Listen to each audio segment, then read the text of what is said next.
समाचार breaking news Kanpur Uttar Pradesh. तो आइए चलते हैं अपने कानपुर के एक छोटे से शहर में, इसका नाम है संजय गांधी नगर, जहां देश के प्रधानमंत्री उत्तर प्रदेश के मुख्यमंत्री गरीबों को ग्रामीण आवास योजना के तहत घर देने की बात कर रहे हैं। वहीं कुछ गरीब लोग लॉटरी द्वारा घर सस्ता मिलने पर किस्तों में पैसा जमा कर आवास पाने का सपना देख रहे हैं।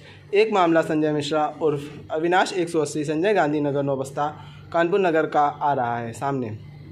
पीड़ित द्वारा बताया जा रहा है वर्ष 2003 में लॉटरी के माध्यम से एक किताब भूखंड संख्या D53 आवासीय भूखंड 112 वर्ग मीटर UPSIDC द्वारा औद्योगिक क्षेत्र के PC मोती जैनपुर कानपुर में आवंटित किया गया तथा जिसका रजिस्टर्ड बैनामा भी हक में हो गया तथा परंतु कुछ रिश्वतखोर अधिकारी के कारण आज तक प्रार्थी को भूखंड कब्जा नहीं दिया जा रहा, जिस पर आज पीड़ित संजय मिश्रा और अविनाश मिश्रा कानपुर जिला अधिकारी के सामने उपस्थित होकर भूखंड पर कब्जा लेने के लिए न्याय की गुहार लगा रहा है।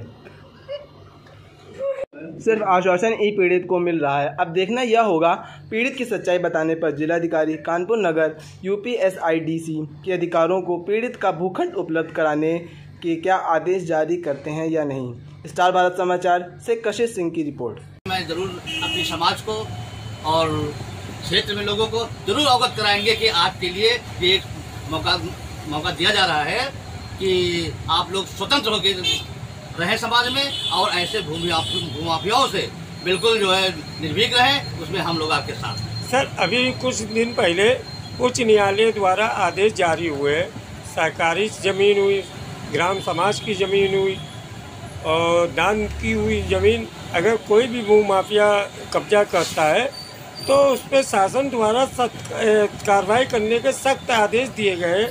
और ये जो मामला आप द्वारा बताया जा रहा है और लगातार न्यूज़ चैनल न्यूज़ पेपरों में चल रहा है, परंतु अभी कमिश्नर पुलिस ने इस मामले में संज्ञान नहीं लिया। आखिर इस बारे में आपका क्या कहना है?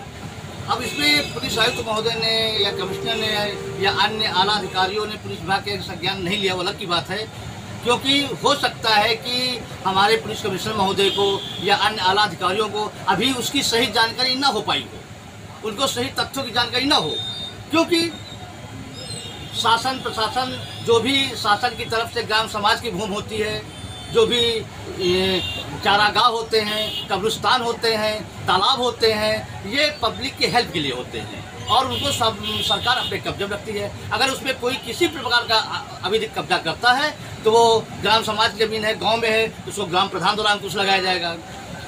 अगर हमारे शहर में है तो उसमें पार्षद द्वारा अंकुश लगाया जाएगा या क्षेत्र के ऐसे प्रतिनिधि द्वारा अंकुश लगाया जाएगा।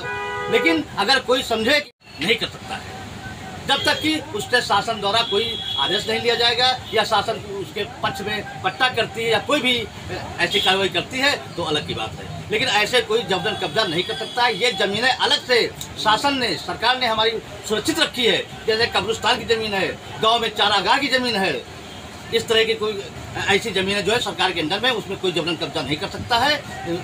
यदि उसमें कोई ऐसी समाज के सुरक्षा के लिए या समाज के हित के लिए कोई कार्य होता है, जैसे अस्पताल बनवाना हुआ या कोई ऐसे धर्मशाला बनवाने हुए, तो उनके लिए सरकार खुद खर्चा करेगी, अपने पैसा उभार करके उन ज़मीनों में पब्लिक की सुरक्षा के लिए निर्माण कराएगी, धर्मशाला का निर्माण कराएगी, बारातशाला का निर्माण कराएगी और जैसे भी निर्माण होंगे जो समाज के सब हित के लिए होंगे उनका निर्माण करा सकती है। लेकिन कोई व्यक्तिगत आदमी उसमें हस्तक्षेप नहीं कर सकता है। सर, जैसे कि अभी उत्तर प्रदेश में लगातार देखा जा रहा है, दान की हुई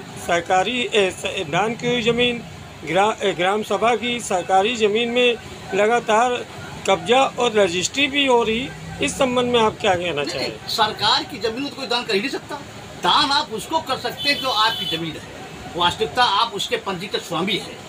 जो पंजीकृत स्वामी है उस जमीन को तो आप किसी को दान कर सकते हैं, लेकिन सरकार की जमीन को आप दान नहीं कर सकते, ग्राम समाज की जमीन को आप दान नहीं कर सकते। ये किसी कानून, कहीं भी कानून में नहीं है कि आप सरकार की जमीन को दान करते हैं। ये कहीं कोई तरीके नहीं, रजिस्ट्री में नहीं है। ऐसी जमीनों पर रजिस्ट्री हो रही, क्या ये कानून के एक्ट में सही हो रही है? नहीं नहीं, बिल्कुल गलत हो रही है। कहीं भी सरकारी जमीन का बैनामा कर देना या दान कर देना किसी भी कानून में नहीं है। अब ये है कि समाज में ऐसे ही भूमाफिया खड़े होकर के कि हमारी ज़मीन है, हमारी पैतृक ज़मीन थी। इस तरह करके लोगों को गुमराह करके उसको क्रय विक्रय करते हैं और बाद को अगर मामला खुलता है तो ऐसे ही भूमाफिया जेल जाते हैं।